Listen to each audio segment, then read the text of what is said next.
Hi everyone, welcome to our travel channel, and today it's our day off kaya I decided to explore itong parang dagat nila dito sa China. Although itong ipapakita ko sa inyo is not yung public na bathing beach dito sa China.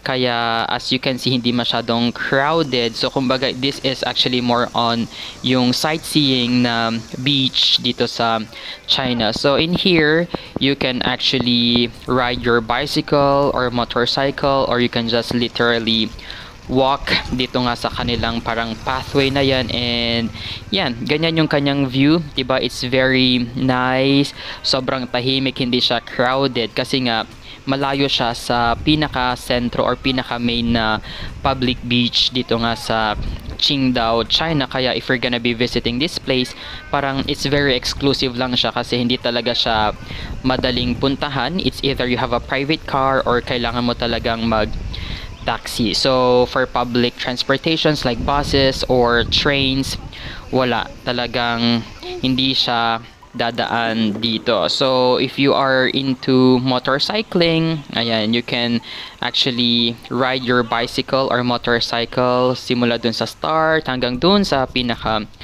dulo. Ayan, so it's actually summer dito sa China ngayon. And so talagang sobrang init, pero hindi masyadong or hindi mo masyadong maramdaman yung init dito kasi nga mahangin as compared doon sa Pilipinas na iba talaga yung ihip ng hangin dyan sa atin. Pero dito very cool yung ihip ng hangin kaya hindi mo masyadong ma-feel yung summer season. Ayan, so as I've mentioned earlier, hindi siya bathing beach or hindi talaga siya yung common na pinaliliguan ng tao. Kasi nga may kita nyo naman, hindi siya sandy, it's more on parang rocky, may mga rock formations dyan sa baba. And later on, we will try to go doon sa baba and check kung okay nga ba yung mga dagat nila dito sa China.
Oo.